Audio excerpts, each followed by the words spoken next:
All right, welcome back to another episode here on the Enneagram at Work podcast. This is another one where we have our co-host Demetrius D. Parker joining us again for this conversation. Welcome, D. Hello, hello, hello, and thank you. Okay, what are we talking about in this episode? What are we getting into? Over the past few episodes, we've been unpacking the three movement strategies, right, in the Enneagram. So the compliant, the assertive, and the withdrawn. And so today we're bringing it home. So what we're doing is we're connecting the dots between how each of us move through the world and towards each other, against each other, and away from each other. Um, and so with that, we're going to be looking at just, some of our leadership, relationships, and growth. So yeah, kind of bring it. Yeah, and I think this is really um I think this is really helpful to think about. It's always been a good kind of visual for me when I'm thinking about like meeting dynamics, for example, or like different communication styles. I think about when I think about this concept, and so it'll be interesting what our listeners how they can kind of see it showing up. But the that's what comes up for me, and like, okay, how do I kind of think or apply this concept? So, okay, so there's three, and let's let's talk about whenever we say kind of the movement, it sounds like it's a response to stress, how you want to how you go about belonging, feeling included, how you go about kind of maybe asserting your identity or curating that identity. And so our compliant types, we've talked about them as the one, the two, and the six, sometimes called the dutiful, really focused on the group cohesion. They have a tendency for movement towards one Yes, another. Like if I align, I'm safe. I'm saying, yep, yep. Okay. All right. What about the assertive? What's the movement on that one? So I'll serve about three, sevens, and eights. I would say more so that movement is usually against, right? So if I take charge, I'm safe. And so, yeah, that's what that looks like. Yeah, and if you have anything to add to this, please do. But we had a conversation, or I had a conversation recently about how this kind of shows up very differently for a seven versus an eight, but it's kind of the same. And we talked about, and I think we might have talked about it on here, that taking charge. I think a lot of times we have an idea of what that is, but it can look different. For example, the seven sometimes has a like a more softer rebellion. And that might be like, oh, if I make friends with my manager, take charge, I'm safe. Whereas an eight, it might be a little bit more direct, kind of assertive that we're thinking about.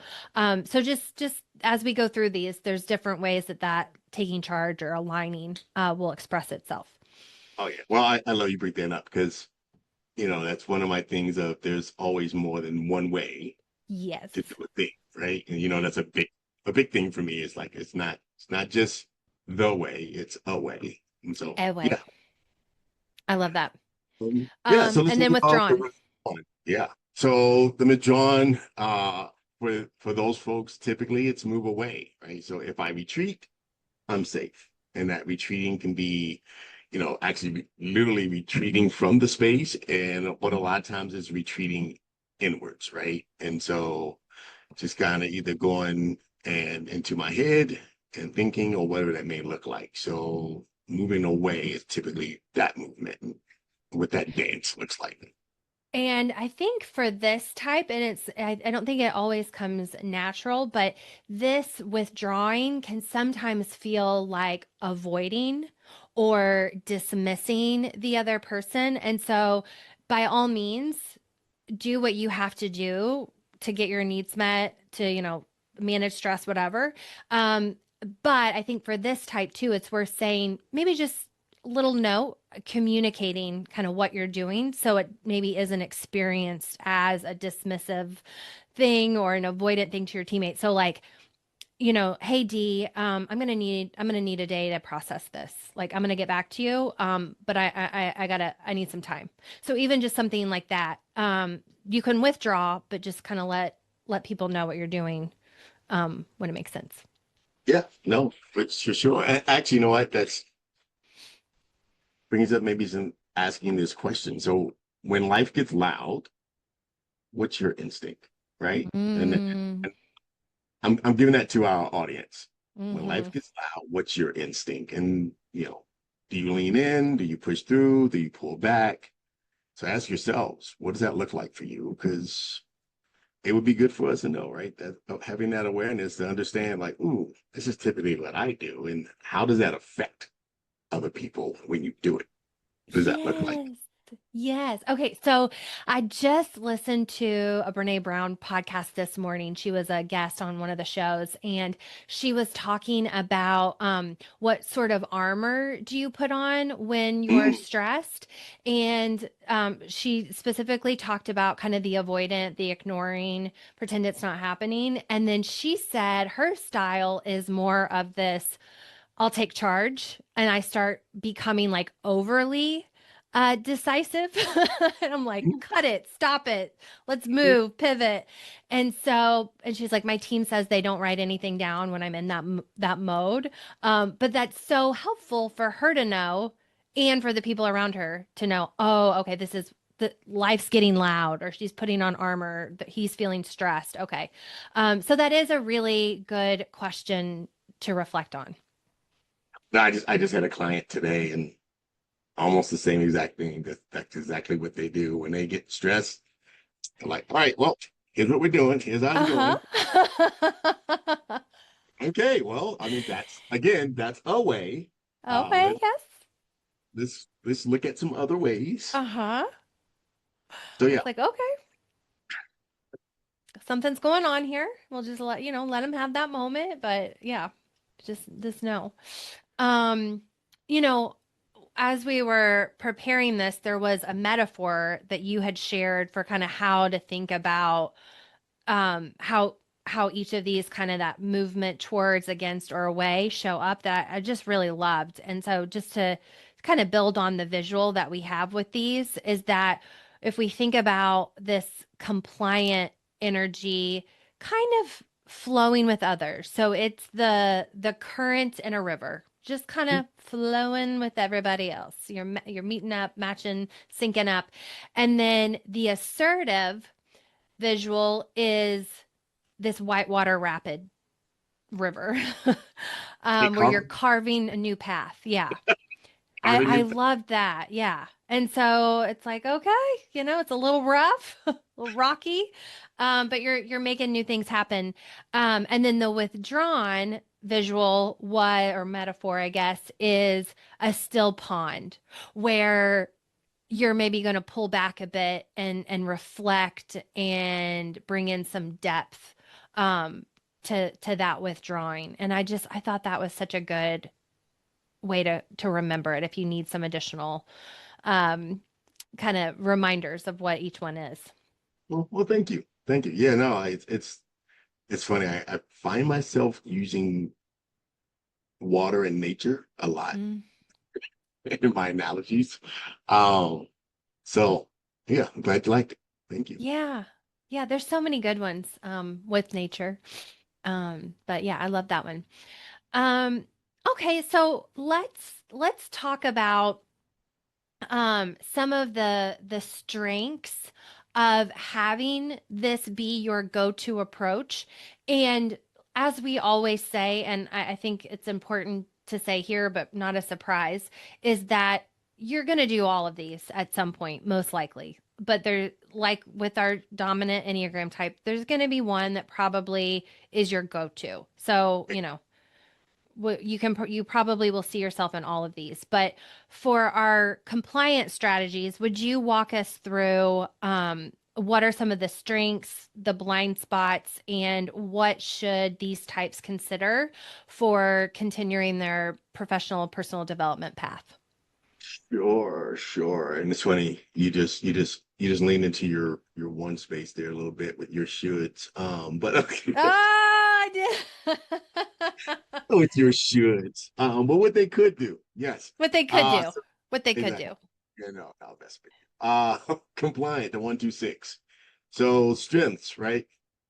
And of course, there's so many strengths, but some of the ones I want to highlight in that space is empathy, reliability, structure. For me, those are core strengths when with that compliant space. Um, and when we think about shadow, I would say overpleasing, fear of disapproval would be the ones that come up for me. Just looking at that. And then, something that they could do is learn to trust the inner authority. Like a lot of times you understand what it is that you need to do, you know where you want to go, but that fear of disapproval gets in the way so many times, I feel, with these folks that they don't actually move forward on some of the things um, that would actually probably serve them if they did. And so those are the things that I typically look at in that space. What do you see? Like, what does that look like for, let's say, a one versus maybe a six? Good question. Question. So I would probably say, so ones, so if you think about, as I just teased you a few minutes ago about the shoulds. Uh, Which, let me just tell you, I'm working through in therapy as we speak. So, the It's absolutes. fresh on my mind. Oh, Thanks for holding me accountable. oh yeah, yeah. That's hey, I'm your accountability buddy. Yeah. Um, so with that, going back to your question, I would say so for ones, again, looking at that space where they are coming from that, what I call it, the absolutes, um, and what that looks like. And so them doing that and coming from this fear disapproval. So I think sometimes I feel like they, as you talk about leaning into authority, I think for them actually they can lean into the authority almost too much to the point where it is the absolutes, or you should do this, or you shouldn't have done X, right? That should like this, so look like this. So I'm glad you asked that question because I think when I think about that, leaning into that trust, I think for ones that lean into the trust is the trust that it's okay not to feel like you have the answer. It's okay to be like, oh, I don't know, or I'm Mm, not sure, versus to me leaning into that authority so much that it becomes the absolutes. Um, when the sixes, I feel, could be exactly the opposite. The sixes, because again, if they're not feeling secure, then it's one of those things of just almost shutting down mm, um, because they're not sure and they don't know. And it is that space of, do I feel safe in this space right now? If that safety is not there, then as we talk about being withdrawn, um, well, actually leaning into that withdrawn side of things versus being compliant, if that makes sense. mhm. Yeah. Yeah. Um, I think yeah, that's a good way to think about that.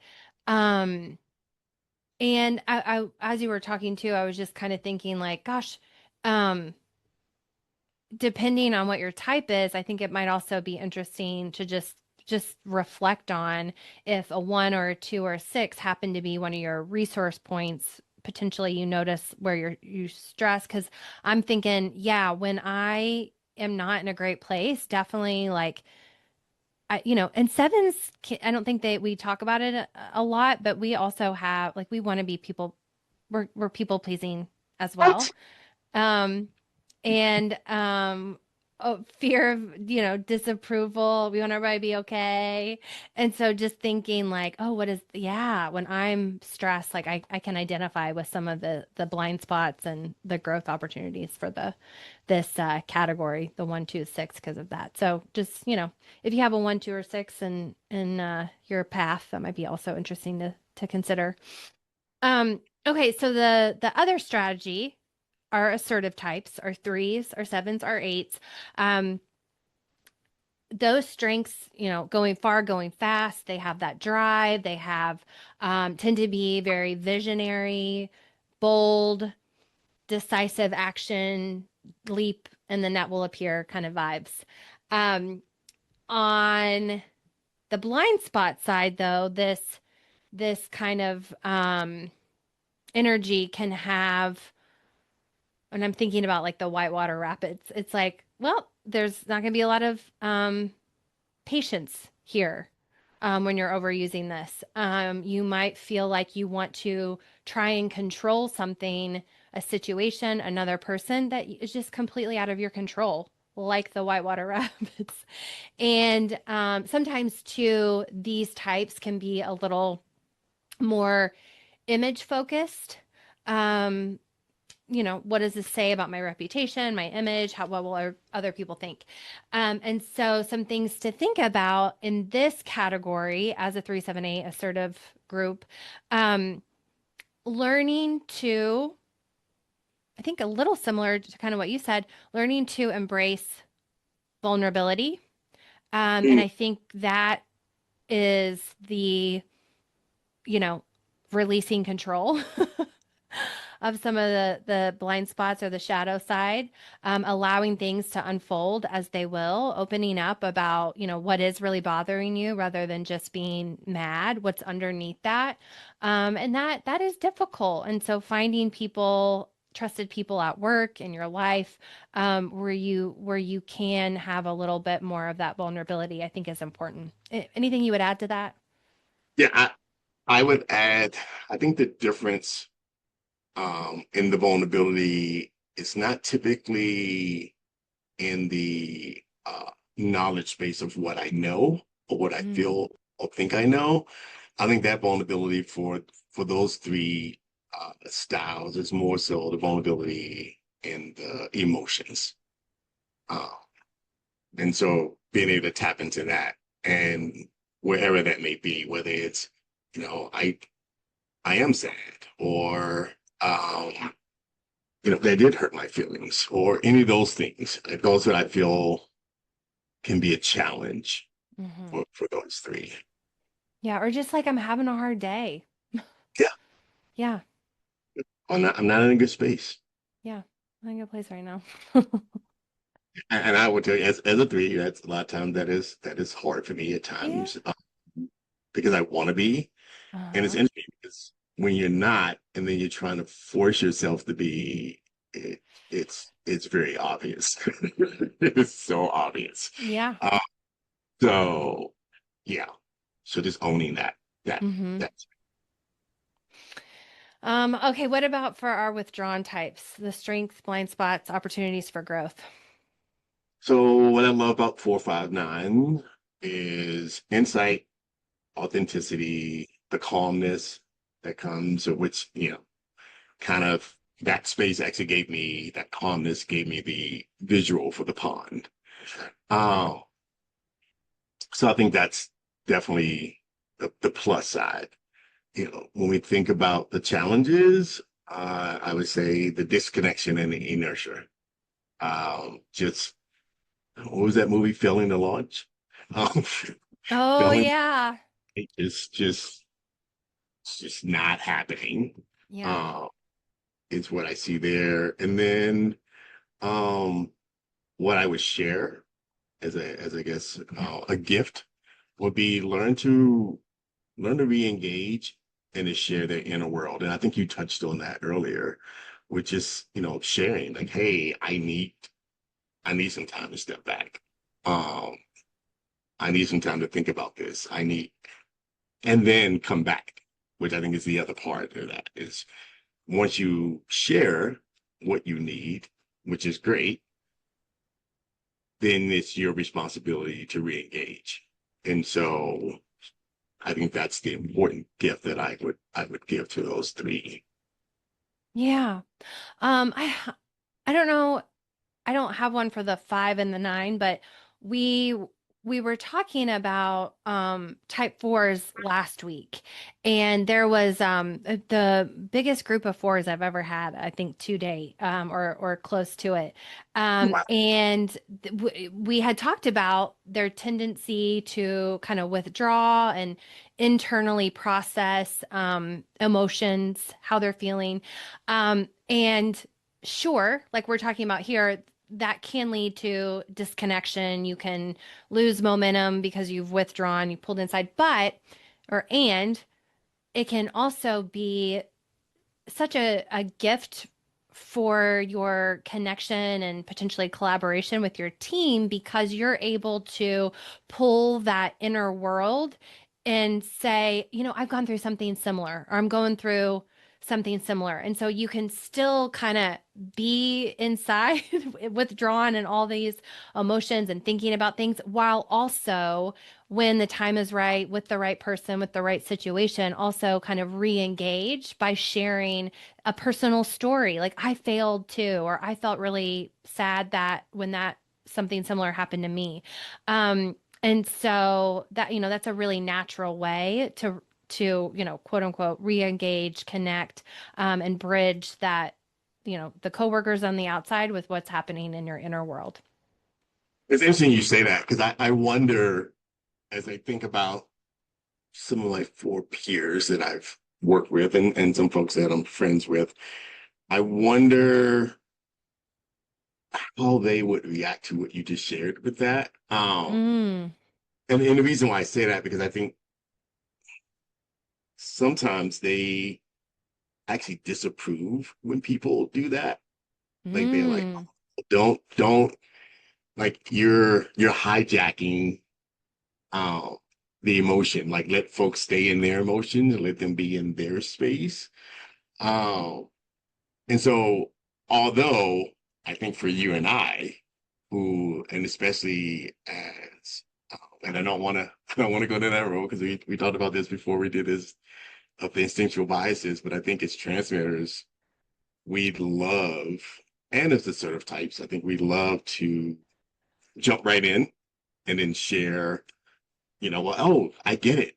I understand. Or, mm, here's what I mm-hmm, had. But I think for those folks who are more that steady pond, it's like, no, let people have their still water. mm, Uh, but to your point, I think is trying to figure out if you're not going to do it that way, what can you do to re-engage in that space? And I think what you were sharing was just, hey, here's an opportunity or here's a way, right? Here's how we do it. Maybe you can borrow from that because the same thing as I borrow from them um, on the other side of trying not to do that. Like I'm like, ooh, I want to share how I had that same thing, but maybe it's not the right time for me to do it. So anyway, mm-hmm. it just made Yeah, me think about I wonder how some of our four listeners are listening to that right now, going, "Mm-mm, I'm not gonna mm-mm, do that. I'm not going to do that." Yeah, So yeah. very interesting. And I tend to, as you were saying, you didn't really have anything for the 5 and 9. 9, as you talk about those paths of integration, 9 is a space where I can go to at times, and I can definitely go into my inner world when you know, I'm just like, all right, I'm disconnecting, I'm done. So Mm-hmm. yeah, and it's not a good place for when I do it. Especially when I do it in that way. Yeah. And then and then I've learned then that means now I'm responsible for re-engaging. Uh, Mm, and so yeah. So yeah. just want Yeah. And I think sometimes, engaging might just be saying, I need to disengage. But, yeah, clearly communicating it to somebody if they matter to you and if the relationship is important, so it doesn't feel like, you know, you're leaving them hanging. yeah, Um, since you brought up the instinctual biases, let's just touch on it real quick because awareness to action, this is not awareness to action sanctioned. I yeah. don't think. But but I do see some overlap. So when we talk about transmitting, I mean, I think that one, so if you are a transmitting three, it's like, okay, you're on the rapids, like, you know, level five rapids or whatever. I don't know how far it goes, but it's like you got the transmitting, which I see as more of the white water creating a new path. Um, and then, on top of the eight. But what do you see as the other, like as a navigator? Which energy do you see for the navigating and the preserving? Yeah. So Kind of putting you on the probably spot. yeah, a little bit. It's okay. I would probably say if I was using these metaphors, I would probably say navigating would probably be more the river. Mm-hmm. Uh more the river, in which, that kind of going down slow, getting to know, Yeah. just cruising on down. So that's what I would probably say for those folks, which, kind of leaves us with what? Yeah, preserving more like the withdrawal, kind of more, maybe more thoughtful kind of thing. So I don't, it's maybe not like direct, but I think it's just like, oh gosh, when you have a double dose of the river or the rapids or the pond, it's like, okay, I'm gonna keep that in mind. But if you have the pond and the rapids, well, that's kind of an interesting push pull. And again, I don't think that we have any answers or any specific insight necessarily, but just something to kind of reflect on for your own, how you show up, the challenges that you face, the strengths that you give to the team. Just kind of thinking about, what's your recipe? What ingredients you got in there? Exactly.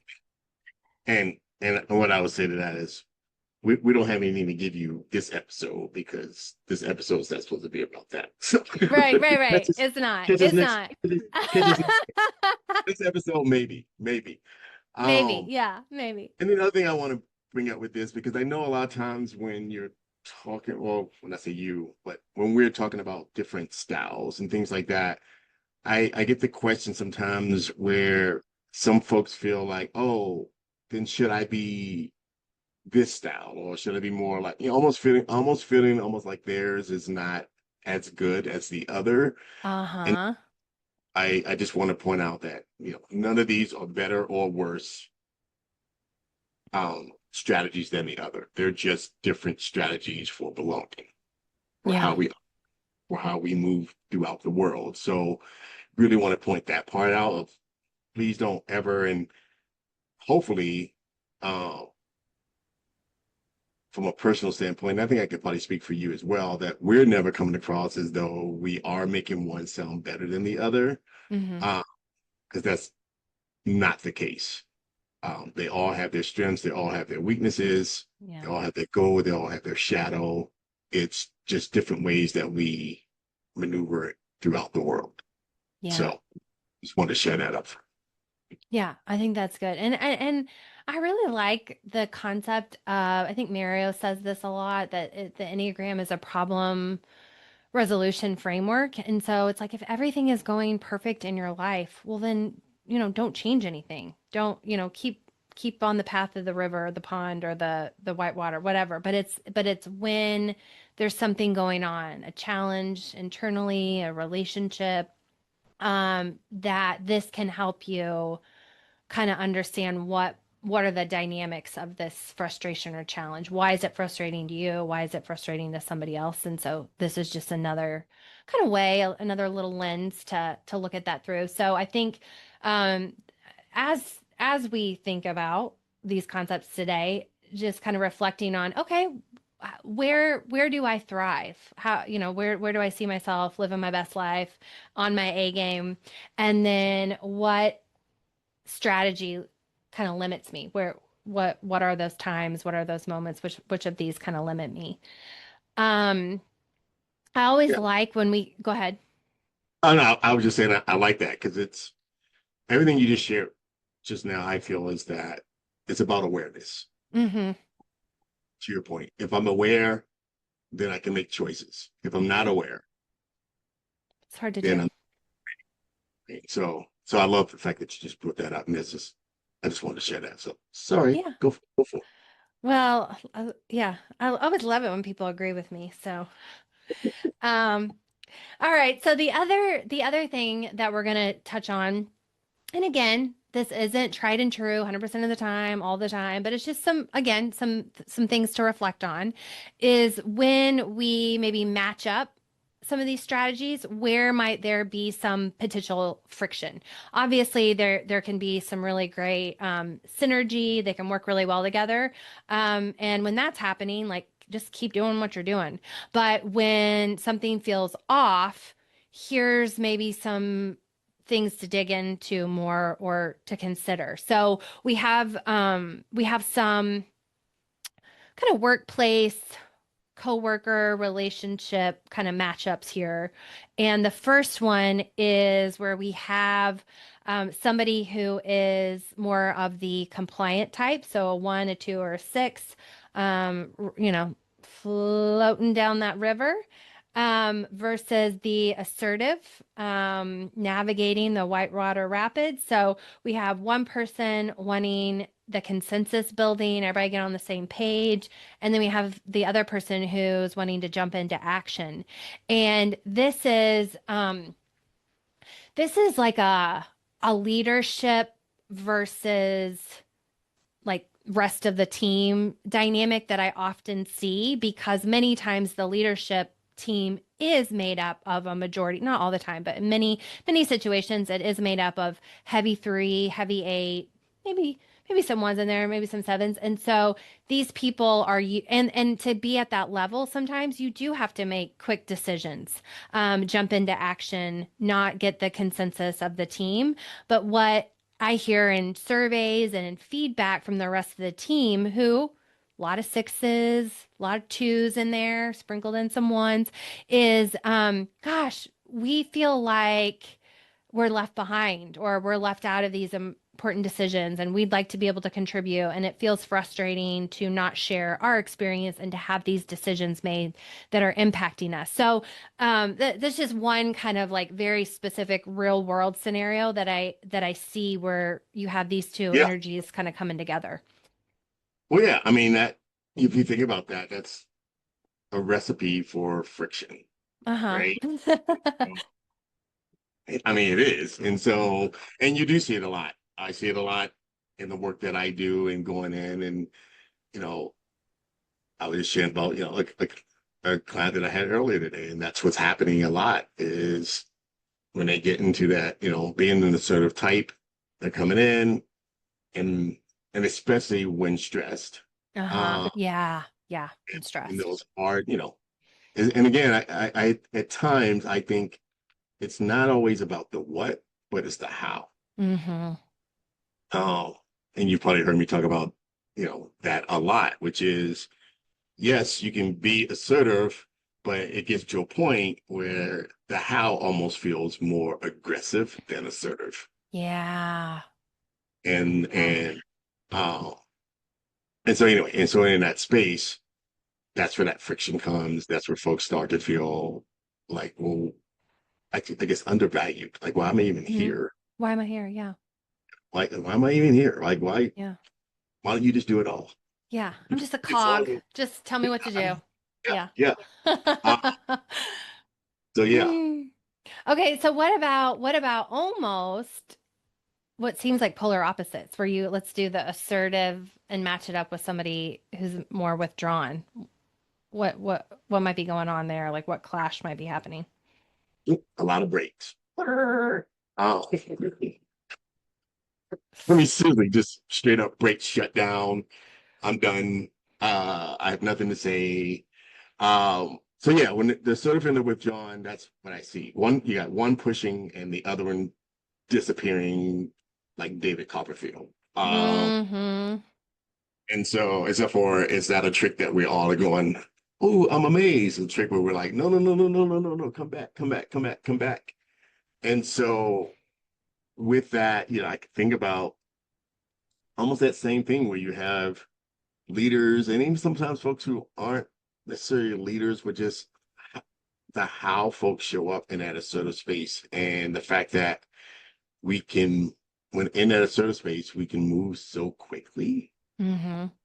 um, that it does make people not pause, but just stop and Mm-hmm. go, what was that? Why? And then disappear.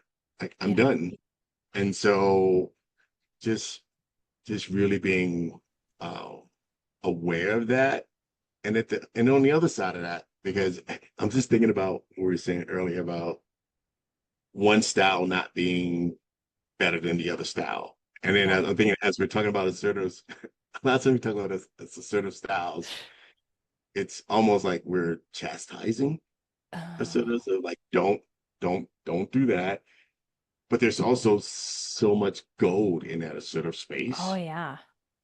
And so I also want to share on the other side of that of if you are the compliant or withdrawn, if you operate in that style and you're operating with assertive, for everyone, I think when we're working with people, to the beauty of the awareness is we're then able to manage our expectations. Mm-hmm. And so if folks can do that, if they can come in understanding, like, you know what, when they make quick decisions, when they jump in and when they start sharing, um, they're not doing it to offend me. It's not personal. They're not, Yeah. it's not an attack. It's not that they're trying to be disrespectful. It's the way that they operate. And so if we can manage our expectations to know and be prepared that, hey, this may happen, and then say, okay, when that happens, here's how I'm not going to disappear or I'm not going to feel undervalued. Um, Yeah. I'm going to stay in space, Mm-hmm. right? And then I'm going to engage when I see the opportunity and maybe even stretch ourselves to say, hey, you know what? In this moment, I'm going to say, excuse me, um, can I can I please finish what I was saying? Or that was great. Yeah. Love that you added that. However, Uh-huh. I and I have more to add. Mm-hmm. Um, or or even thinking about. So I did some improv, right? Yes and I love yes ands. So when you work with the sort of folks and they jump in, be like yes and dot dot dot dot dot, Yeah. right? And that keeps you engaged. That keeps everything going.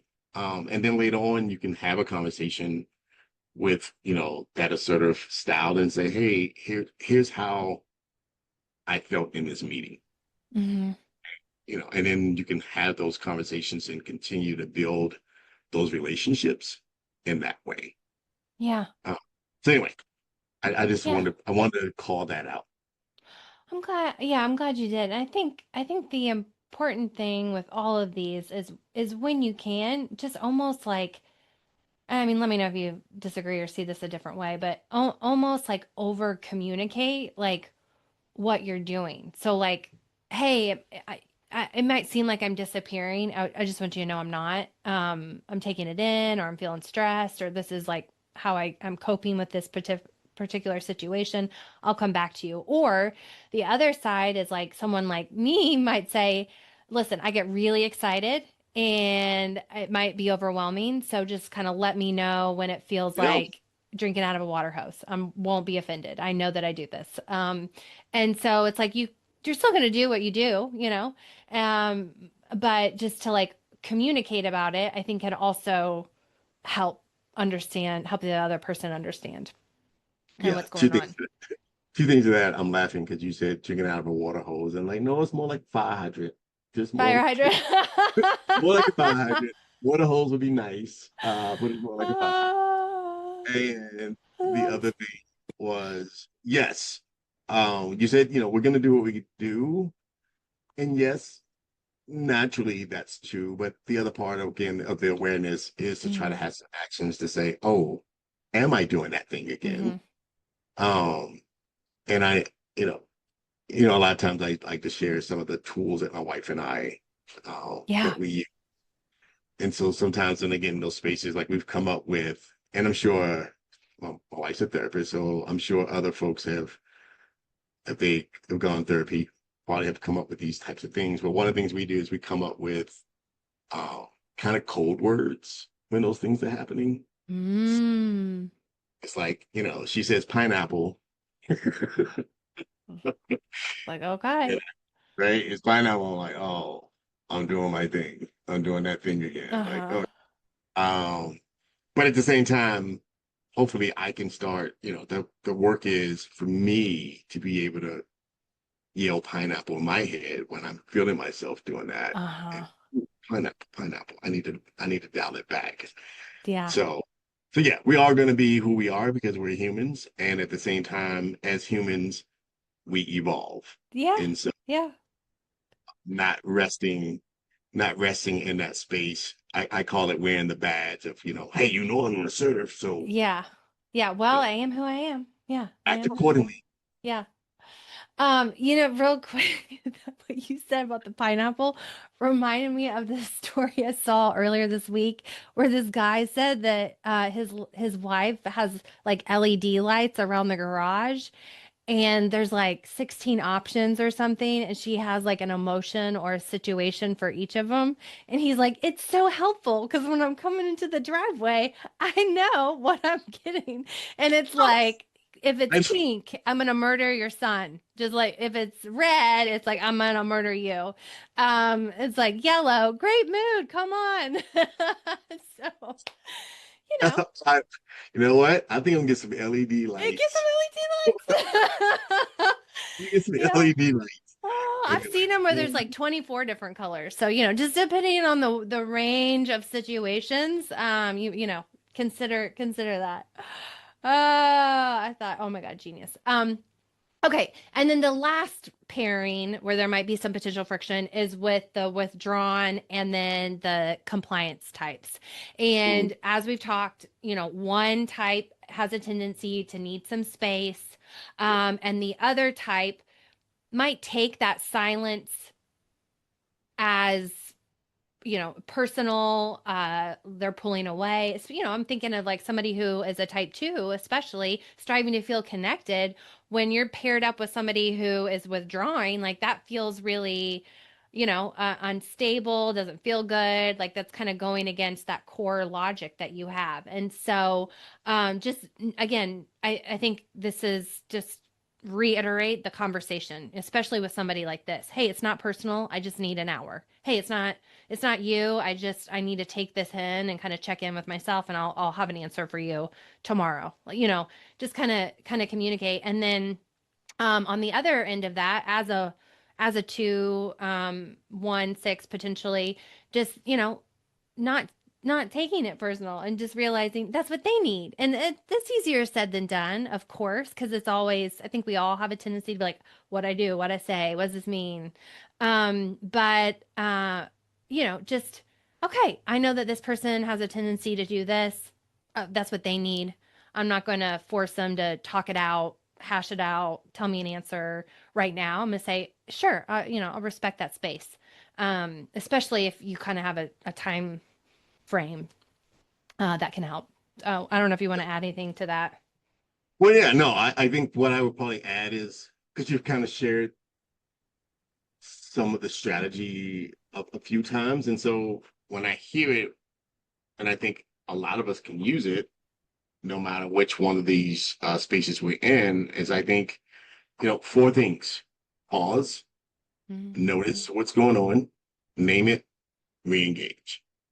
And I think that would work for either one. Like I said earlier, it's just sort of I can pause and be like, ooh, let me pause, let me notice what's going on, slow things down, let me name it. And once I name it, then I can change it if it needs to be changed. And then I can re-engage in the way that Yeah. it's most appropriate for that time and that space.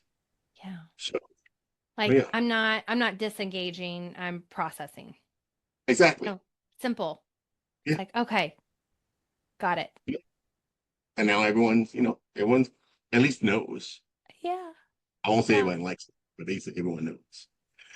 Yeah. Um, and so as we move on with this, I would say I'm going to reiterate the goal is not to change your strategy.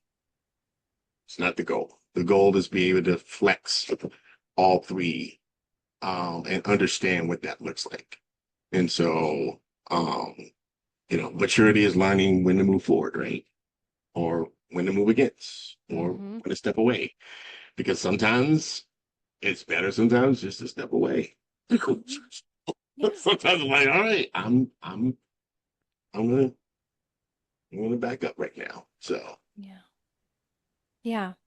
And I love you have some additional kind of examples for these words as we think about, we've talked about moving towards, against, away, assertive, compliant, withdrawn. But I also love what you have around just different strengths to associate with each of these words. So compliant, that's that connection. It's really important to me. I'm really good at building that. I really care about that. So, even it might be interesting, like, oh, if I replaced the word compliant with connection, like, how does that change the meaning? mm, Um, Assertive. We have our to carve new paths, bring new ideas to life. We need that, so lean more into that if that comes naturally, and then potentially, pick some of that up if that is an area you want to work on. And then the last one is that withdrawn, or you could think about it as I'm reflecting, I'm going inward so that I can have clarity. yeah, Um, clarity. I can bring versus some impulsive, yeah, jumping into things. I can bring some No idea. clarity to this place. Mm-hmm. And just really quickly, because your mic did kind of go wonky this for a bit when you was talking about this sort of just a little Oh in no. case Okay. that's it. You're good now, but just in case. Courage is what we were talking about with the assertive type, which, coming into those spaces and, that's just think about that. Like when the assertives are working, it's because they are coming from a place of courage. And Yeah. so, and then, if we can bring it all together, is healthy collaboration, Yeah. Yeah. which We is need a what little we're, bit of it all. yeah, Yeah. which is what I think we're all are shooting for. Is Uh-huh. that how do we work together? How do we really get things done in these spaces, especially at work, but I think also in our Hmm. personal lives. But Oh yeah. what's that? Yeah. So, what are some ways? I know you have a list of ways that you share with your teams and clients about how to start practicing some of this in real life. Yeah.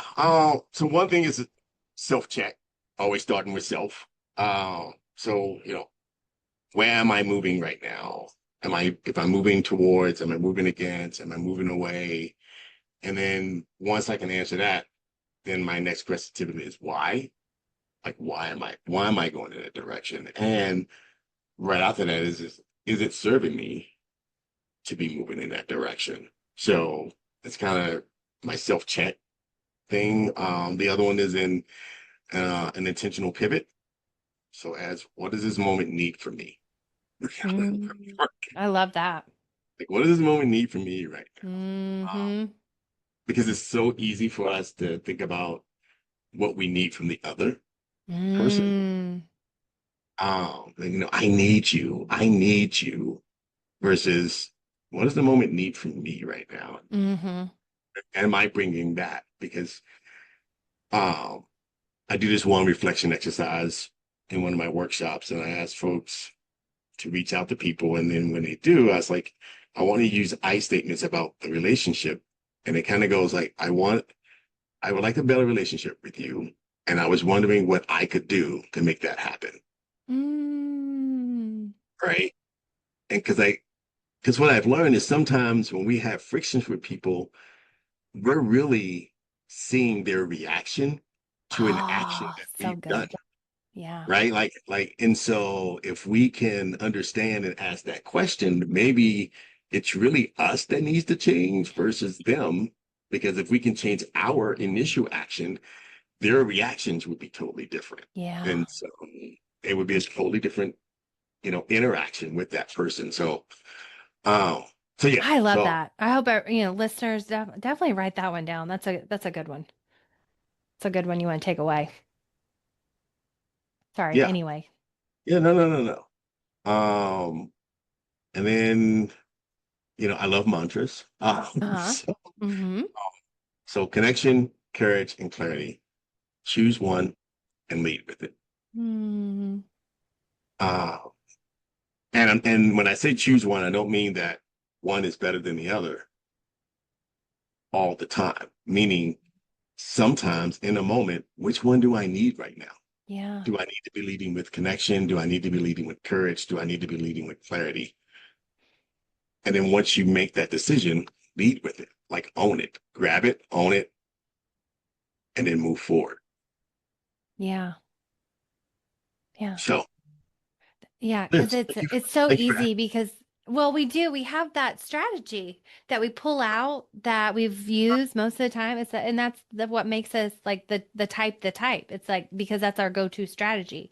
But that may not be the necessary strategy or the most effective strategy with that particular person in front of you or in that particular situation. So I love the just like the pause to your point earlier, just the pause and it's like, what do I need to do right here?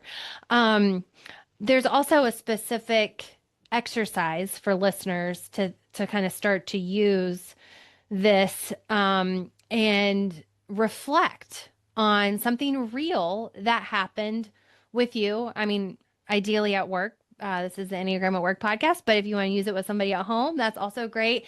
And think back, and there's probably at least one challenge or moment of friction that you had with a person or a group of people, and just kind of think about, okay, how was I moving in that situation?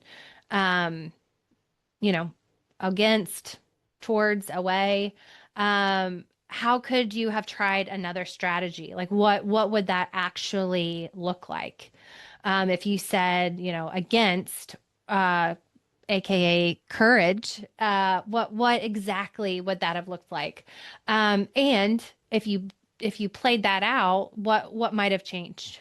What might have changed? And so I do think these reflection exercises are really helpful because I think I think sometimes some of this, especially in an intense emotional moment, it's hard to be like, okay, pause, And so you can do it, especially as the more you practice.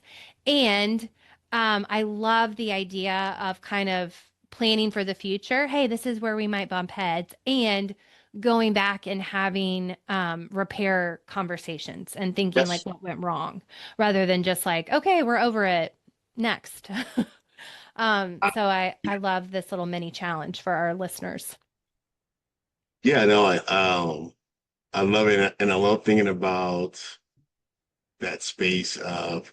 Well, I guess I'll just share. So one of my stretches is in parties and things like that to tamper down my energy of Okay. wanting to share all the things Uh-huh. and truly trying to be there and asking more questions and listening more.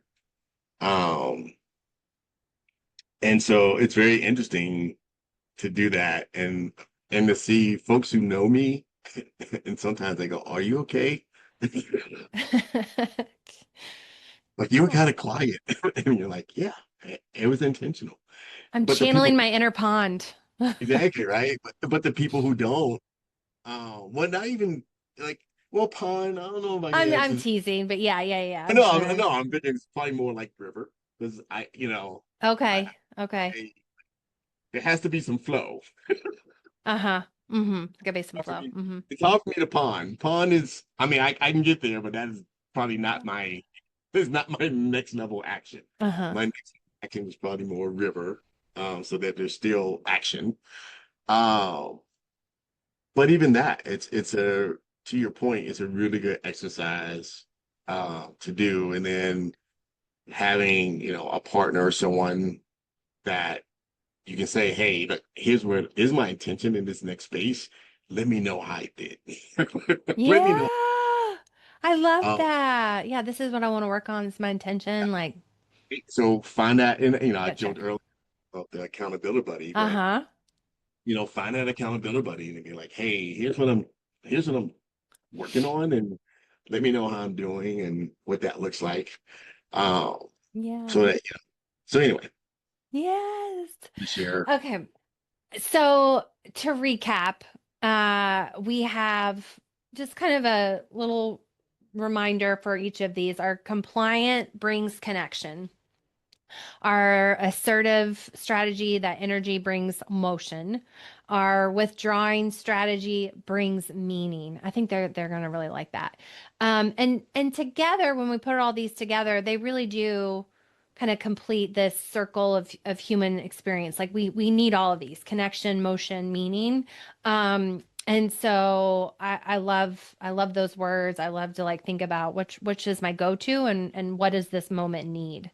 Um, and I think you had said when we not, rank these better or worse, but when we really appreciate each one for the strengths that they bring, we can stop feeling like, oh, they're better, or we're competing, and start complimenting over competing.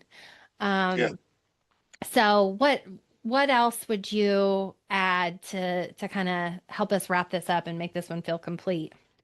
Yeah, no, I think yeah, and I'm leaning to my one of the right now. So it's, um just this being in that space of saying, you know, when we honor all three strategies, right, we do stop competing and we start completing each other.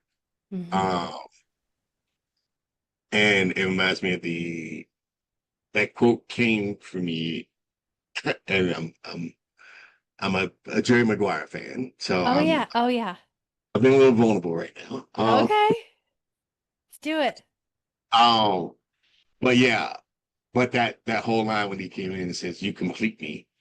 I think when we stop competing with each other, we can complete each other because Hmm. to your point about the human, the human experience and that circle of the human experience, we were all put on this planet for a reason. And once we learn how to work with one another versus against, our task is going to be so much more easier to complete. Hmm. And we see this in our workspace, we see this in our personal lives. And so, if we can really lean into that and really stop working against each other and start learning how to work with each other in collaboration, and Hmm. co-creation, I think that's when we're going to see the magic happens. Hmm. I love it. So, as we complete call this episode complete, we've given you a couple of exercises, things to reflect on, and so we'll just kind of reiterate to think about which one of these you are leading with right now. And if you already know your type, this might be easier. If you're still kind of in between types, that this could be clarifying, but at least thinking about which movement, which strategy you're currently leading with. And I like this kind of, how do you plan to integrate, or how do you plan to use it intentionally Yes. in the Yeah. next week, or whatever you got, but sometime soon, pick something in the near future, and how can you use it? Love it. All right, family. Well, until next time, stay curious, stay connected, keep growing. I was gonna say, and stay courageous. I'll add that one in there. All right, thanks for being here. We'll see you soon.